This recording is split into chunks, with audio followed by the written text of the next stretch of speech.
Hello again. It's Wing Nation presented by Sage Fruit, talking sprint car racing, our favorite time of the week, and we are so glad that you joined us. We're in the Hercules Stars. Well, I'm in the Hercules Stars studios from our Lethal Chassis studios up in Pennsylvania. Ashley Stremme. Hello, Ashley. How are you? I am fabulous. How about yourself, Steve? Fantastic. We recorded last week's show with Danny Lasowski, so this is our first time to actually get back together since Port Royal. Ashley, and I know the weather did not cooperate with us, but being up at Port Royal with the fans, the live shows, the donut delivery, the tailgating contest, boy, I'm telling you, there is nothing better than getting out at a racetrack.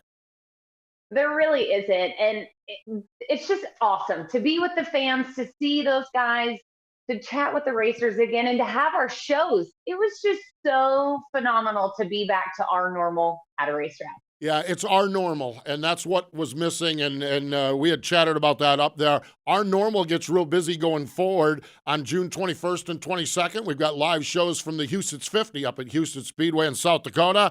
June 24th to 26th, Jackson Motorplex, so a couple of them there in June. And then August 11th through the 14th, the VFW Wing Nation presented by Sage Fruit from the Knoxville Nationals. Ashley, you're on all of those too. You're going to see a lot of sprint cars over this summer. I am so excited. So many sprint cars, some new tracks, and then, of course, Knoxville. You can't ever go wrong with Knoxville. Can't go wrong, that's for sure. And speaking of can't go wrong, Zeb Wise, great young racer. He is fifth in the point standings on the Flow Racing All-Star Circuit of Champions. He is our guest, and we're going to chat with him in just a second. Speaking of the All-Stars, this is this past Saturday night in Sheboygan, Wisconsin at Plymouth Dirt Track. It was Ian Madsen with the lead, but coming through, the North Pole Nightmare, Bill Baylog, Blake Anderson with the call on Flow Racing. And now for the Dryden death-defying move of the week, where one driver simply amazes us with their on-track moves. We're working on lap 4. Off of turn number 4, we'll click off lap 4, and Baylog right there on the back bumper, now to the inside. Baylog to the lead, and the crowd goes nuts. That death-defying move was brought to you by Dryden Diesel All Death, the official DEF of the World of Outlaws and wheelmen everywhere. Visit Dryden.com for more information.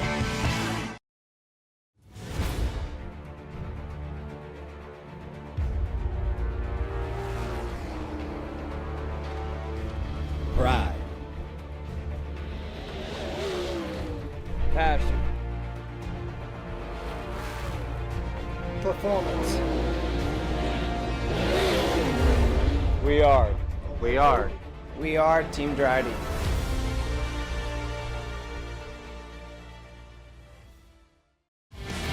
Wing Nation rolling along here, presented by Sage Fruit. Let's go to the Hercules Tire Hotline. Joining us after a Rookie of the Year campaign last year with the All-Stars and a solid start to this season. Zeb Wise is on the line. Hello, Zeb. Welcome back to Wing Nation. Yeah, thanks for having me. So, Zeb, we sit here getting ready for Ohio Speed Weeks. Fifth in the point standings, have that win at Kokomo. Kind of assess how things are going, where you're at as far as the 2021 season goes with your new team. Yeah, really, this first year we weren't really worried about points because none of us really knew what to expect. We just kind of wanted to go out and, win as many races as we could, and at that point the points will take care of itself. So, yeah, we're off to a pretty good start. The first race at Attica, we ran second, and then from there on, it's just kind of been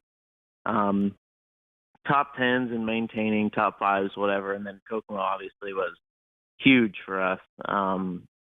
Kokomo has been a place that I've always had success at, whether it be in a midget or whatever it's in. And obviously to win there, I've never even won a USAC midget race there, and I've been so close so many times. So I went there in a wing car with the All-Stars, and it'd be the Racer Dean Foundation race and $26 grand and all that. And to be able to battle with Kerry like that it was a lot of fun. And yeah, just probably the biggest one of my career for sure. Definitely a good one to win for sure at Kokomo. Always a great place. But Zeb, now this is your second full season with the All-Stars. What's it been like? Obviously, last year it was kind of a shamble because of COVID, but now getting to see some of these tracks for a second time and just learning the road life with the All-Stars, how much has it changed and how have you had to adapt? Yeah, really, the most surprising thing for me is like how long some of these guys have been racing, and me not knowing that. Like I remember hearing Blake say on the loudspeaker at Plymouth this weekend that it was T.J. Michael's 100th career All-Star start. And in my mind, he's got more All-Star starts than I do sprint car starts in general. So it kind of almost set me back a little. Not set me back, but like put it in my mind a little bit. Like, okay, these guys been doing this for a while, and I'm competing with them. We just need to, take baby steps here. I'm still learning so much every time we go, especially to the half mile stuff, like how those guys race on the half miles with air and air on the wing, and those guys are thinking 2 laps ahead while I'm still worried about what I'm doing at the moment. And I think that stuff is just the more laps and like you said, going back to these places more than once is huge. And that's why like I struggle at places like the Grove and Port and places like that, those big half miles. And I'm so glad that we go there so many times. I'm sure the other guys don't really enjoy going back there 5 times or whatever, but I enjoy it because that gives me more time to get better and learn at those places. So yeah, the traveling is a lot of fun. I really enjoy all these different places we get to go. Like that's what me and Eric Walls, the race director, were talking about yesterday. We need to, venture out and go to these places more often. And the All-Stars are doing that. They keep putting together these 4-day race weekends that go to different tracks that we don't go to all the time. So yeah, that is a really cool part of racing with the All-Stars. They do try and do everything they can to get out and venture out to other tracks. Zeb, this year you've decided with your family and Wayne Pretty to design your own team or put together your own team. You drove for Sam McGee last year. Prior to that, you drove for Clausen Marshall on the Midget Tour. Fielding your own car, your family team, the pros and cons of that, how did you arrive at the decision that was the best course of action for you guys? Really, towards the end of last year, once I had left the McGee deal, I didn't have anything planned. I didn't know if I wanted to do midget racing or wing sprint car racing. Didn't really know where I was going to end up. And after Wayne said that he had left the 17 team, the Boston team, my dad and him have talked, just as friends, nothing about doing our own deal throughout the year. So I don't know. It just kind of, Dad talked with Wayne after, everything was set in stone that we were leaving, and really just said, if you guys wanted, because Wayne had been talking that he wanted to do his own deal. And Dad said, really, it's just time to bet on yourself. And that's what we did. We just we thought it's easier to control your own deal as long as you have the right people, because we all know that money is the biggest objective in this world and in racing especially. And we have the right people behind us between Sundollar and with Jason and Kim and Quick Pits and Jason D's Trailer Sales and just so many good people behind us that we were able to put this deal together and go out and have these people take a chance, because they don't really know what's going to happen, and we didn't either. We all know what we wanted to happen, and I think we've checked off one of those boxes already, is win an All-Star race. But yeah, it's going really well, and we had a rough weekend in Wisconsin, but you'll have that, and we'll turn around and get ready for Speed Week, and we're going into a week that these tracks we seem to excel at, so should be a fun week. But yeah, it's just, it wouldn't be possible without all the people behind us. We wouldn't have been able to do it. So yeah, that was probably the biggest and hardest part of it. Yeah, it is putting that puzzle together, that is for sure. Zeb, hang in there with us. Everyone else stick around. More with Zeb Wise in just a moment. Hey Ashley, what are you up to? Oh, I just stopped by to grab some sage fruit apples. Now I just have to decide which ones. You can never go wrong with a Honey Crisp. They're light, crisp, and full of perfectly balanced flavor. Oh, hey. You could always go with one of their classics, the Gala or Fuji. They're both sweet and juicy. Grown in the heart of Eastern Washington, Sage Fruit Company works hard on the farm and with their retail partners to provide high-quality apples and pears to consumers all year long. Well, I couldn't decide which ones. Thanks for the help, guys. I'll race you to checkout. Wing Nation, presented by Sage Fruit. Continuing on, joining us on the Hercules Tire Hotline is All-Star Circuit of Champions racer Zeb Wise. And Zeb, we actually had a chance to chat with you up in Port Royal on our live show, and we talked about a graduation that you had at the racetrack. And maybe we'll get a chance to talk about this. There was a graduation video, though, and Tim Clausen in that video referenced something about you failing a driver's test. Is that accurate? And how does a race car driver fail a driver's test? Well, to be fair, he didn't specify which one it was. I failed the written test. I passed the driving test itself, but I failed the written test. And I honestly, so before you take your driver's test now, that you go on a bunch of online classes and go through this whole thing. Well, I had went through it, and to be honest with you, I was so overconfident that I was just logging hours on that thing and not even paying attention to what it was saying. Well, I go into the B&V or whatever, and I'm like overconfident, like gonna nail this. This is gonna be no problem. Well, I wasn't really paying attention, to be honest, and a lot of those questions are not what is the right answer, what is the best answer, and I just was clicking through it. I'm like, this is easy, you know. First, I would read through it, skim through it, and just click an answer. I'm like, oh, it's easy. And I think it's 55 questions. I'm not even sure I got to like question 30, and it was like, you might as well just get off this thing. You failed already. And I'm like, oh, man. So that was probably the most awkward situation that I had to tell my mom that I'm a race car driver, and I just failed the written test of the driving test. So I never studied so hard those next days because I'm like, I ain't failing it twice. That would be very embarrassing. I'm hoping you didn't fail your driver's test twice, just once, right? You passed it on the first time. Yeah, no, I passed that in the first time. I was really nervous though because when I was at the time I was racing for CMR, and I was sponsored by Driven to Save Lives. Well, they wanted to do like a video with me on the whole driver's test thing. So they come up and they got cameras there for the whole driver's test thing, and like, they didn't have cameras in the car while I was driving, but they, videoed me going to the car and videoed me coming back. And I looked at the lady, I said, listen, I better be passing this thing because if I fail on video, this is going to be the most embarrassing thing in my life. So I better do whatever you say correctly here.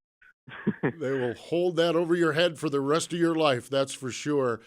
One of the other things, Zeb, that fascinates me about you as far as street driving, my understanding is that you have a couple of really cool vehicles. It's a 79 F100 pickup truck and a 68 Camaro.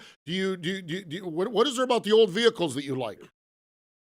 Yeah, they're both, the Camaro my dad built, really by himself. He built that, about 14 years ago. And that car is just, it's not your 68 Camaro that you see driving around. It's completely resto mod, completely redone. The interior is nothing from a Camaro. And then the Ford is actually kind of a little more, not special to me, but has a little more of a meaning because me and Dad built that for me. And I was actually a part of building that. We got it done probably about 3 years ago. And yeah, that thing, the Ford is all original, 79. It's a 79 F100, originally a step side bed, and now it's a short bed, which is rare. It took us forever to find one of those. And they're both manuals. The truck is a 4-speed, the Camaro is a 6-speed. But I don't know. They get a ton of attention. Everyone loves them, especially around my town because it's kind of a bunch of hillbillies. So they love the Ford. And it makes a lot of noise, and everyone gets a lot of attention around the lakes and stuff. So, yeah, they're just fun cars to drive around. Always enjoyed them. Zeb, I love the fact that's something you'll treasure for the rest of your life because you and your dad got to do it together. You've mentioned your mom. Zeb, you're 18 years old, and you're so well-spoken, and you're so put together, and your racing career is already taking off. Do you have someone that you really kind of is a mentor to you, somebody that you look up to, somebody you want to be like, that you've been able to put everything together like you have so far in your career? Well, Brian Clausen was always one that I really looked up to and wanted to be like. And I really struggle with the fact that when he passed away, I was probably going to be driving with Brian and getting to be beside Brian in the 39 and get to learn with Brian. So I feel like he was always one that I really looked up to and wanted to be like. But as I got with CMR and raced with them, obviously me and Sunshine have become really, really close, and he has become a really big mentor on my part as far as, off the track stuff. He's really good with his fans, and that has been huge with me. I got to, for 3 or 4 years, I got to sit there and watch Tyler race and see what he does off the track. And there was a year there, I think it was, I don't know if it was 18 or 19, when they first started the Nolling team, and I was basically a crew guy for him, and so I would go on the road and work on the Nolling car, and just to see Tyler and ask him questions and see what he was doing on and off the track was really big for me. So yeah, he's been a huge mentor, and I literally, after Port Royal the last time we were there for the Likert, I texted him and was just asking him questions on what he does here and there on the racetrack. And just to have someone like that is huge. And here recently, it's really been Paul McMahon has been a huge mentor for me too. He kind of took me under his wing last year on the All-Star Tour, and ever since then I don't think I've been at a racetrack that Paul's at and not talked to him. We talk all the time, and it's really cool to have an older guy like that take a younger guy under his wing. Boy, I sit here, I think Paul McMahon, Sunshine, and Brian Clausen. You follow in the course of those guys, the way they handled themselves on and off the racetrack. You're in really good hands, that's for sure. Zeb, pleasure chatting with you. We appreciate you coming and doing our show up at Port Royal. We wish you the best with Ohio Speed Week coming up. I know you're going to be busy, but thanks for the time and joining us here on Wing Nation. Yeah, thank you guys. There we go. Zeb Wise, Wise Pretty, number 10. Hey, stay with us. More Wing Nation and our Tweet Your Seat Tweet of the Week are coming up. Power isn't born, it's built over time. For over 65 years, Hercules Tires has been providing the muscle to move more drivers. Whatever the vehicle, whatever the terrain, and we back it with a powerful protection plan. So wherever the road or the trail takes you, we have the selection, value, and strength to get you there. Hercules Tires, ride on our strength. We're back. You're watching Wing Nation presented by Sage Fruit, and it is time for the Tweet Your Seat Tweet of the Week. 3 pictures this week coming from Spencer Williams. Angel Park. We've been talking about it earlier. Bill Baylog was your winner. He picked up back-to-back wins there at Plymouth and then at Angel Park. It's good to see him back on the winners list. I didn't think it would take him this long. Well, he moved to the All-Star Tour, which is a challenge at a lot of different racetracks. But boy, when he got into home cooking, yes, I know, he's the North Pole nightmare, but Wisconsin has been home for so long. When he found the home cooking, he found it to his liking, that is for sure. And Bill Baylog picked up 2 wins, his first and second win for the All-Stars this year. Seems like this year all we talk about with the All-Stars is first-time winners, and add Bill Baylog to the list, and I'm fairly confident he will not stop at 2. Hey, let's take a lap around the sprint car world because, well, there's a lot going on. Turn number 1, it's Speed Week season. We talked a little bit to Zeb Wise and mentioned that it was Ohio Speed Week coming up. We're just going to run through this quickly because there's a lot of sprint car races in the next 3 weeks. Fremont, Wayne County, Sheridan, Waynesfield, Muskegon County, Limaland, and Portsmouth. They have that $17,554 to win Dean Niddle Memorial. That is Ohio Speed Week, but Speed Week type activities, Ashley, they don't end there. No, they don't. Then we head over to the showdown out in the Midwest. It's Monday and Tuesday at Huset's, and then over to Jackson for the Jackson Nationals Thursday, Friday, and Saturday. So another solid week of racing. Well, and Friday and Saturday there are rolling along. They're also kicking it up in the Pennsylvania, in the Keystone State. It is the Williams Grove kicks off on Friday, June 25th. Pennsylvania Speed Week, and this year, 10 consecutive nights, Ashley, up there. That is going to wear your Pennsylvania posse guys. Well, I don't know if it'll wear them out or energize them. It depends on how they do, I think. No doubt about it. I'm sure the racers are going to maybe hope for a rain out one night just to kind of regroup, because that is a lot of racing in 10 nights. Yeah, 2 nights of racing at Williams Grove, 2 at Lincoln, 2 at Port, single shows at Baps, which is great to have Baps on the schedule, Grandview, Hagerstown, and Sealands Grove. Rolling off turn number 1 into turn number 2, a special weekend last weekend at the National Sprint Car Hall of Fame and Museum. It was the 31st class induction, and what a class this one was, Ashley. Yeah, between Bill Cummings, Walt Dyer, Greg Hodnick, Don Lamberti, Paul Leffler, Spencer Riggs, Tim Schaefer, and Jeff Swindell, an absolute incredible class for this year. We had the chance to hang with Walt Dyer up at Port Royal, and that was just so much fun. What a neat guy. And a couple of the other ones there we've had a lot of time with, that is for sure. Off turn number 2, we come down the back straightaway. Turn number 3, and I love first-time winners. And boy, when you knock your first one down at Williams Grove, that is something special. Ashley, Justin Whittle is a young racer from New Jersey.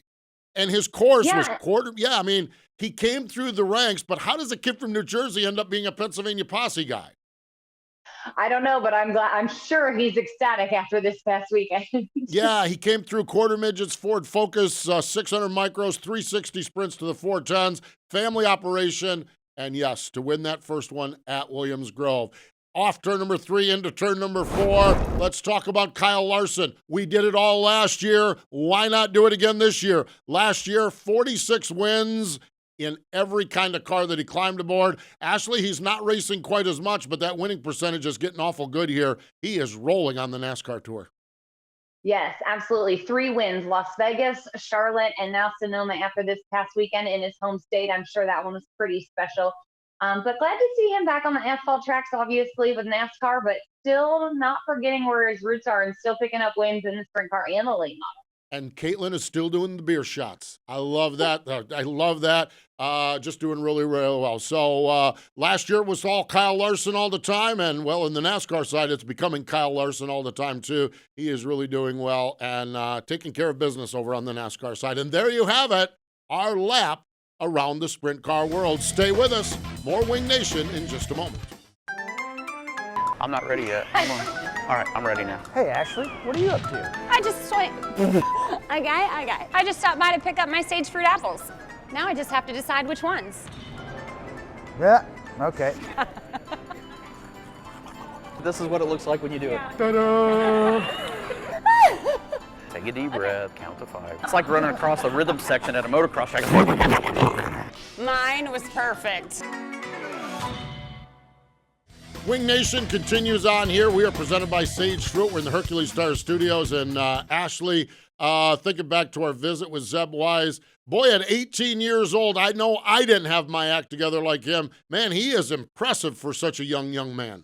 It is so true. I didn't realize that he opted to start doing all his schooling online so he could race his high school career.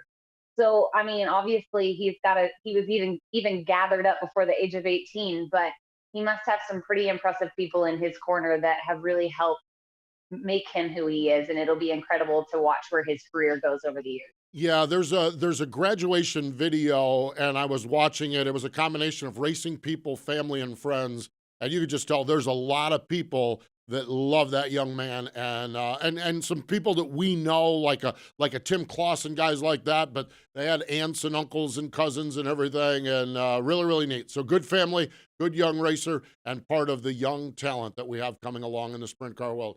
Look at this right here. 10th anniversary gear available at wingnation.com and also available all next week, Ohio Speed Week, on the All-Star Circuit of Champions trailer. So they're going to have a lot of racing going on. Ashley, we're going to have a lot of pay-per-view racing all in the next week or 10 days or so. Yeah, so if you can't get to the track, make sure you got your computer dialed in. That's right, absolutely. Hey, thanks for joining us this week here on Wing Nation.